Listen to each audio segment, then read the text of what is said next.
भोला से। ठीक है। माननीय अध्यक्षा जी, जिस आलोच्य विषय पर ध्यानाकर्षण सूचना के माध्यम से। शांत हो जाइए, शांत होइए। माननीय अध्यक्षा जी, जिस आलोच्य विषय पर सदन विमर्श कर रहा है, दिमागी बुखार पर, और जिस तरह के बयान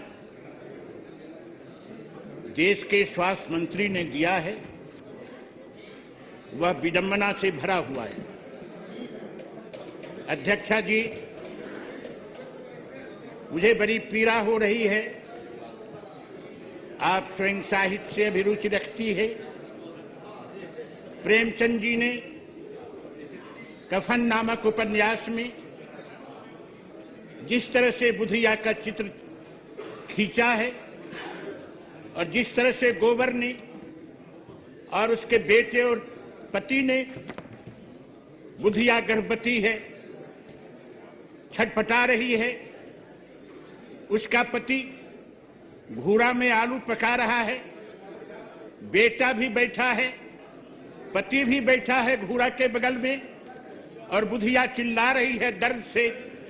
पति नहीं जाता है देखने के लिए, क्योंकि अगर वह जाएगा तो उसका आलू उसका बेटा खा जाएगा, और बेटा नहीं जा रहा है मां को देखने के लिए, अगर वह जाएगा तो इस आलू को उसका बाप खा जाएगा। ये पीड़ा आज भी यह देश भोग रहा है। गरीब बिहार में एक नायाब मुख्यमंत्री हुए थे, उनके जमाने में भी यह घटना हुई कि दिमागी बुखार ने पूरे राज्य को ग्रसित कर लिया था। डॉक्टरों ने कहा बीमारी का पता नहीं चल रहा है। किसी ने कहा कि साहब सुअर के चलते ये बीमारी फैल रही है।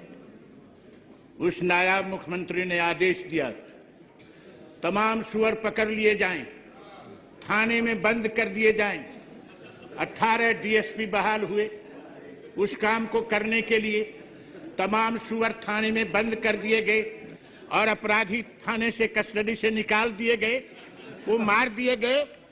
नतीजा हुआ सुअर से बीमारी फैलती है, गरीबों की जीविका मार दी गई। तो एक तरफ बीमारी में वही मरे, आग लगे तो वही मरे, गोली चले तो वही मरे, भूख लगे तो वही मरे। क्या है? मैं जानना चाहता हूं, केंद्र सरकार से मैं जानना चाहता हूं आपके माध्यम से, क्या बोलते हुए लोकतंत्र लोकलाज का तंत्र है, और अगर लोकतंत्र में लोकलाज नहीं है, अगर 60 तह का कोई कपड़ा भी पहनता है तो नंगा है। अध्यक्षा जी, लोकतंत्र में इस लोकलाज को सरकार ने उतार फेंका है, और वो कह रहे हैं कि 30-35 वर्षों में ये बीमारी चल रही है, और वो कह रहे हैं दवा का पता नहीं चल सका है, दवा हम नहीं तैयार कर पाए। क्या मैं जान सकता हूं यह सरकार किसकी सरकार है, क्या करना चाहती है? बिहार में अध्यक्षा जी, इधर हाल में मुजफ्फरपुर में, गया में, सीतामढ़ी में, बिहार शरीफ में, नवादा में, सासाराम में, भभुआ में, इन सारे जिलों में बड़े पैमाने पर दिमागी बुखार से गरीब के बच्चे परेशान हैं, मर रहे हैं, और उनकी लाशें फेंकी जा रही है। और केंद्र का मंत्री कहता है बीमारी का कोई इलाज अभी तक तय नहीं हुआ है, दवा तय नहीं हुई। मैं जानना चाहता हूं, अगर इस देश में माधवराव सिंधिया जैसा मंत्री हुआ होता, अगर इस देश में भारत के तत्कालीन प्रधानमंत्री श्री लाल बहादुर शास्त्री हुए होते, तो इस परिस्थिति में उन्हें रिजाइन कर देना पड़ता, वो रिजाइन कर देते। मैं जानना चाहता हूं, इस देश में डॉक्टर लोहिया ने एक बार कहा था, क्या है गरीब कीड़े और मकोड़े हैं, जब चाहो गोली से मार दो, जब चाहो बीमारी में मरने दो, जब चाहो आग लगे उसमें वो जले झुलसे। इस देश के ये लोग, क्या मैं जानना चाहता हूं, ये लोकसभा जनता की इबादत है, उनकी पीड़ा की इबादत है। और कहा अध्यक्षा जी, विवेकानंद ने कि मेरा भगवान वो है जिसे अज्ञानी लोग मनुष्य कहते हैं।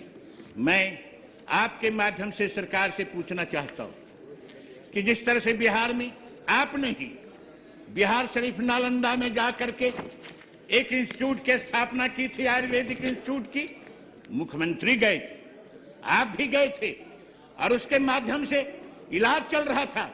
क्या कारण है कि जिसे दीप आपने जलाया, जिन हाथों ने दीप जलाए बीमारी के अंधेरे को दूर करने के लिए, उन हाथों ने उस दीप को किया।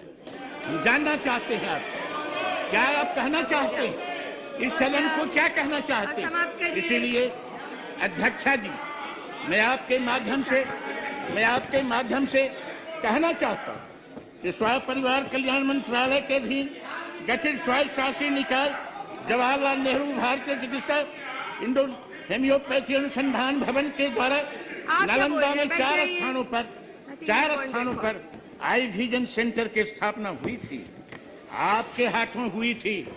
बिहार के मुख्यमंत्री वहां उपस्थित थे, क्यों आपने बंद कर दिया? कह सकते हैं क्या ये आपकी क्षमता थी, आप चला नहीं सकते थे, क्या है? इसलिए अध्यक्षा जी, मैं आपके माध्यम से सरकार से जानना चाहता हूं, क्या पॉलिसी आपने, क्या अच्छा कहा साहब, ये बीमारी गरीबी के कारण हो रही है, ये बीमारी सुरक्षित पेयजल के अभाव में हो रही है, ये बीमारी कुपोषण से हो रही है। आखिर ये किसकी